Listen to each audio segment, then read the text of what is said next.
सत्यवान लकड़ी काटते काटते अचानक सिर पकड़कर बैठ जाता है। सावित्री चिंतित होकर उसके पास दौड़ती है। स्वामी, क्या हुआ? आपका चेहरा पीला पड़ रहा है, आपको क्या तकलीफ है? सावित्री, मेरे सिर में बहुत तेज दर्द हो रहा है, चक्कर आ रहे हैं। तभी सत्यवान सावित्री की गोद में बेहोश होकर गिर पड़ता है। सावित्री उसे झकझोरती है। स्वामी उठिए, आंखें खोलिए। नहीं नहीं, ऐसा नहीं हो सकता। मैंने 3 रातों का कठिन व्रत रखा है, मेरी पूजा व्यर्थ नहीं जा सकती। तभी भैंसे पर सवार हाथ में पाश लिए यमराज वहाँ प्रकट होते हैं। पुत्री, व्यर्थ में विलाप न करो। सत्यवान की आयु पूर्ण हो चुकी है, विधाता का लिखा कोई नहीं टाल सकता। आप कौन हैं देव? मेरे स्वामी को क्या हुआ है? मैं मृत्यु का देवता यमराज हूँ। मैं सत्यवान के प्राण लेने आया हूँ। यमराज अपने पाश से सत्यवान के सूक्ष्म शरीर को बांधते हैं। देव, कृपा करे, मेरे पति के प्राण न हरे। वे धर्मात्मा हैं, उन्होंने कभी किसी का अहित नहीं किया। पुत्री, यह संसार का नियम है, जिसका जन्म हुआ है उसकी मृत्यु निश्चित है। अब मुझे जाने दो। यमराज दक्षिण दिशा की ओर चलने लगते हैं। सावित्री उनके पीछे पीछे चलने लगती है। दोस्तों, यह केवल एक पौराणिक कथा नहीं, बल्कि एक पतिव्रता स्त्री के साहस और बुद्धि की अमर गाथा है। ध्यान से देखिए, क्योंकि अंत में हम आपसे एक सवाल पूछेंगे। सावित्री कोई साधारण स्त्री नहीं थी। वह थी मद्र देश की राजकुमारी सावित्री, जिसने अपने पति के प्राणों के लिए स्वयं मृत्यु के देवता से टकराने का साहस किया। लेकिन यह कहानी वर्षों पहले शुरू हुई थी। मद्र देश के धर्मात्मा राजा अश्वपति निसंतान थे।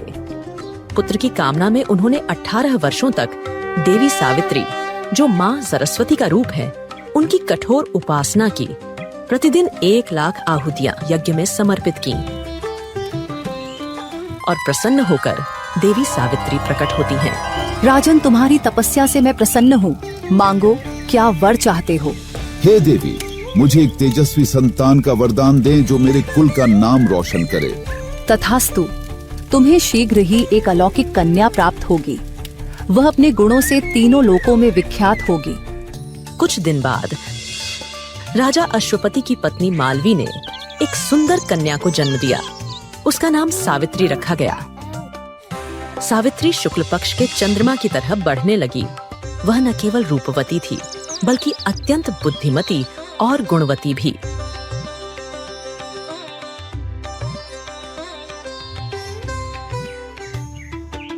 जब वह विवाह योग्य हुई, तो उसके तेज के कारण कोई राजकुमार उससे विवाह का प्रस्ताव लेकर नहीं आया। पुत्री, तुम अब विवाह योग्य हो गई हो। तुम्हारे तेज के सम्मुख कोई राजकुमार साहस नहीं कर पा रहा। मेरा सुझाव है कि तुम स्वयं अपने योग्य वर की तलाश करो। जैसी आपकी आज्ञा पिताजी, मैं अपने लिए योग्य वर अवश्य ढूंढ लाऊंगी। सावित्री अपने पिता की आज्ञा पाकर मंत्रियों के साथ रथ पर सवार होकर वर की खोज में निकल पड़ी। अनेक राज्यों और तपोवनों में भ्रमण करती हुई वह एक ऐसे वन में पहुंची जहां उनका भाग्य उनकी प्रतीक्षा कर रहा था।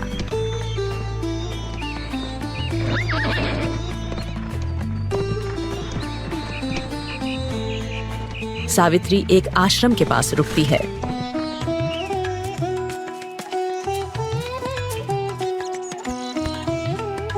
वह एक तेजस्वी युवक को अपने नेत्रहीन माता पिता की सेवा करते देखती है। कितना शांत और सौम्य मुख है इस युवक का, और माता पिता के प्रति कितनी श्रद्धा।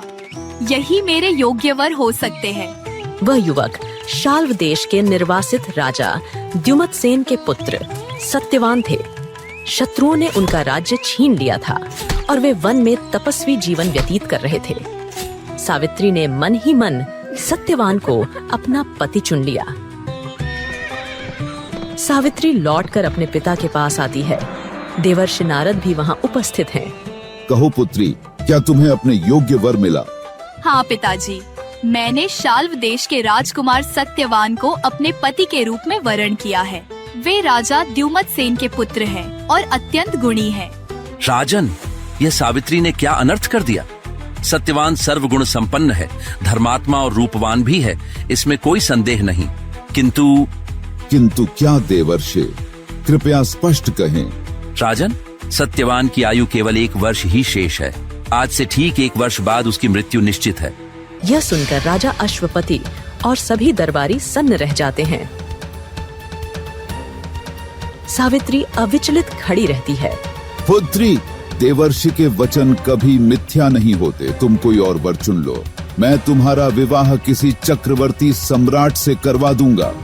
पिताजी, आर्य कन्याएं जीवन में एक ही बार पति का वरण करती हैं। मैंने सत्यवान को अपना पति मान लिया है। चाहे उनकी आयु अल्प हो या दीर्घ, मैं उन्हीं से विवाह करूंगी।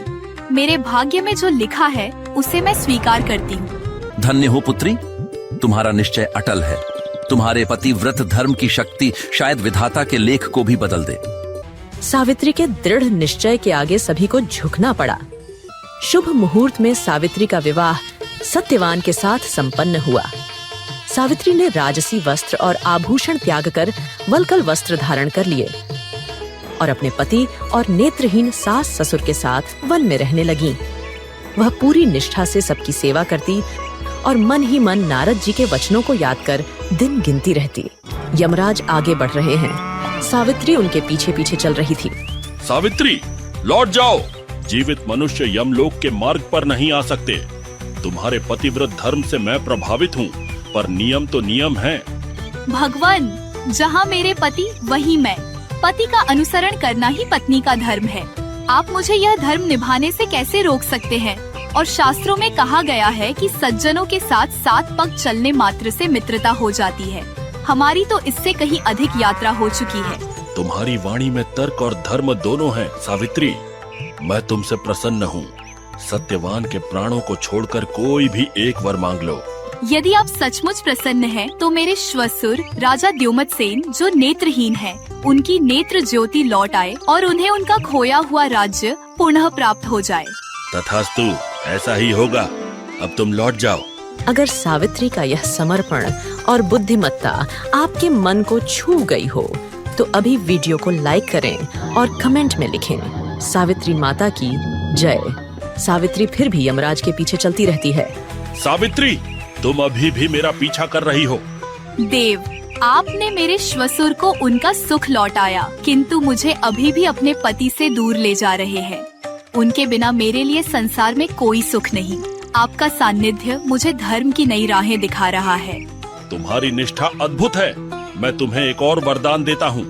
सत्यवान के प्राणों को छोड़कर कुछ और मांग लो। हे धर्मराज, मेरे पिता राजा अश्वपति पुत्रहीन हैं। उन्हें 100 पुत्रों की प्राप्ति का वरदान दे, ताकि उनका वंश आगे बढ़ सके। तथास्तु, तुम्हारे पिता को 100 यशस्वी पुत्र प्राप्त होंगे। अब तो संतोष करो और लौट जाओ सावित्री। यह मार्ग तुम्हारे लिए नहीं है। सावित्री अविचलित होकर यमराज का अनुसरण करती रहती है। सावित्री, तुम्हारी हठ अतुलनीय है। मैं तुम्हें अंतिम वरदान देता हूँ। इसके बाद तुम्हें लौटना ही होगा। सत्यवान के प्राणों को छोड़कर अपनी इच्छा का कोई भी वर मांग लो। प्रभु, यदि आप मुझ पर सचमुच प्रसन्न हैं और मुझे अंतिम वरदान देना चाहते हैं, तो मुझे यह वरदान दे कि मैं सत्यवान से 100 यशस्वी और बलशाली पुत्रों की माँ बनूं। यमराज बिना सोचे समझे तथास्तु कह देते हैं। फिर उन्हें अपनी भूल का आभास होता है। यह तुमने क्या मांग लिया सावित्री? तुमने तो मुझे अपने वचनों में ही बांध लिया। पति के बिना तुम पुत्रवती कैसे हो सकती हो? तुम्हारी बुद्धि, निष्ठा और दृढ़ संकल्प के आगे मैं नतमस्तक हूँ। तुम जैसी पतिव्रता स्त्री के लिए कोई भी विधान बदला जा सकता है। यमराज सत्यवान के सूक्ष्म शरीर से पाश खोल देते हैं।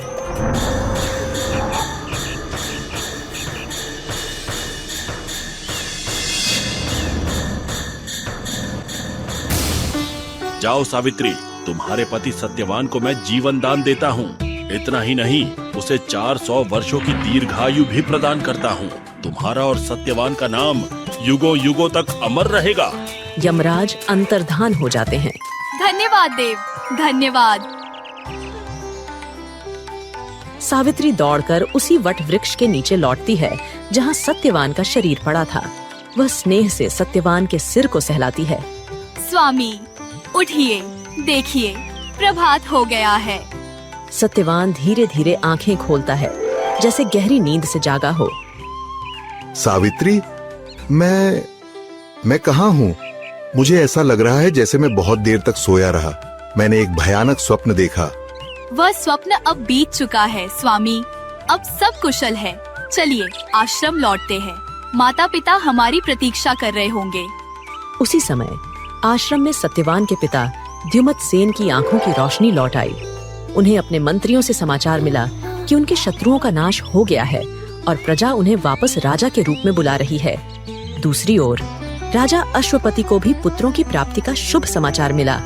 सावित्री, आज जो कुछ भी हुआ वह किसी चमत्कार से कम नहीं। मुझे अब भी विश्वास नहीं हो रहा। स्वामी, यह सब इस वट वृक्ष की छाया और मेरे आराध्य की कृपा का फल है। इसी वृक्ष के नीचे आपने नवजीवन पाया। जिस वट वृक्ष के नीचे सत्यवान को जीवन दान मिला था, उसी वट वृक्ष की पूजा करने की परंपरा शुरू हुई। वट वृक्ष को दीर्घायु और त्रिदेव ब्रह्मा, विष्णु, महेश का प्रतीक माना जाता है। सावित्री ने इसी वृक्ष के नीचे अपने पति को पुनः प्राप्त किया था। इसलिए सुहागिन स्त्रियां अपने पति की दीर्घायु के लिए वट सावित्री व्रत रखती हैं, वट वृक्ष की पूजा करती हैं और उसके चारों ओर रक्षा सूत्र बांधती हैं। सावित्री की यह कथा हमें सिखाती है कि विकट परिस्थितियों में भी आशा का दामन कभी नहीं छोड़ना चाहिए। अब समय है आपकी परीक्षा का। देखते हैं आपने कथा कितनी ध्यान से सुनी। सावित्री ने यमराज से अंतिम वरदान में क्या मांगा था? ए, 100 पुत्र, बी, लंबी उम्र, सी, पिता का राज्य, डी, स्वर्ग की यात्रा। सही उत्तर नीचे कमेंट में लिखिए और पाइए क्विज चैंपियन का सम्मान।